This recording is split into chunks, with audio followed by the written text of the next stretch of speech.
Mahilig ka bang mag-shopping gamit ang iyong e-wallet dahil mas konbinyente pero kailangan pa rin i-budget dahil may transaction fee pala? Yan ang problemang naistugunan ng isang panukalang batas sa Kamara. Alamin yan sa sentro ng balita ni Soo Jin Kim.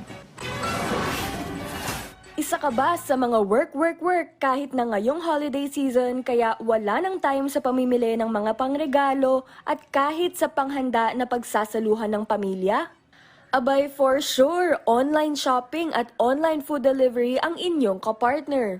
Pero mas magiging hassle-free ito. Marami sa ating mga kababayan ang gumagamit na ng electronic wallet na usong-uso ngayon. Ngunit may isang worry nga lang. Ang transaction fees na sinisingil para sa paglo-load ng e-wallets. Ang problemang ito ang naisolusyonan ng inihain ng House Bill 9749 ni Cagayan de Oro City 1st District Representative Lordan Suwan. Layon nitong i-waive ang small value transactions ng halagang hindi lalagpas sa 2,000 piso. Sa panukala, saklaw nito ang hindi lang pag-cash in ng pera sa e-wallet kundi maging ang pag-cash out at pag-transfer ng pondo sa isang bank account. Suportado naman ito ng isang consumer watch group. Ayon sa Malayang Consumer, makatutulong ito para siguraduhin na ang bawat Pilipino ay magkakaroon ng kakayahan at pagkakataon na makibahagi sa isang mabilis at maayos na merkado at serbisyo lalo't maituturing anyang bank account ang e-wallet. Una, balik tayo dun sa konsepto ng pagkakaroon ng e-wallet. Ang e-wallet essentially, isa siyang bank account.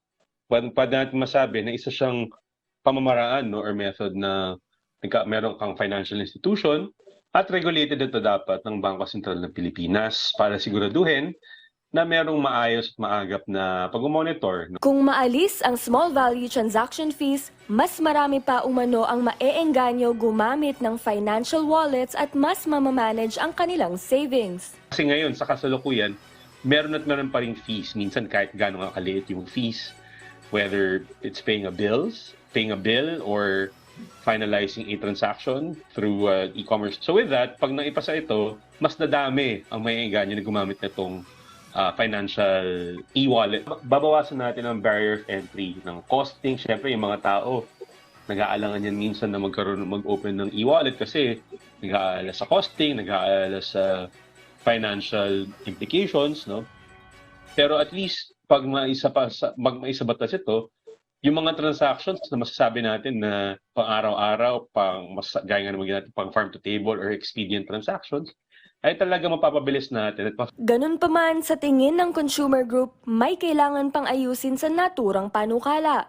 Tulad ng ano ba dapat ang halaga ng small value transactions na pwedeng i-waive. Paliwanag nito, dapat ay nakabatay ito sa datos at masinsinang pagsusuri ng mga transaksyon para masiguro na patas din ito sa mga e-wallet provider. Paalala naman ni Salinas sa publiko, mapabangko man o e-wallet kayo nagtatago ng pera, mainam na maging wais sa paggasta ng inyong pera na pinaghirapan.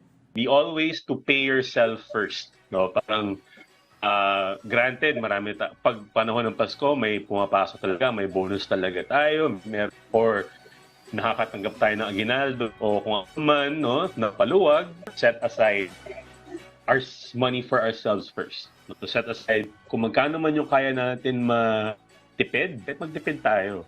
Hindi natin alam kung whether sa e-wallet man yan o sa any other form or traditional bank. Soo Jin Kim, para sa Bayan.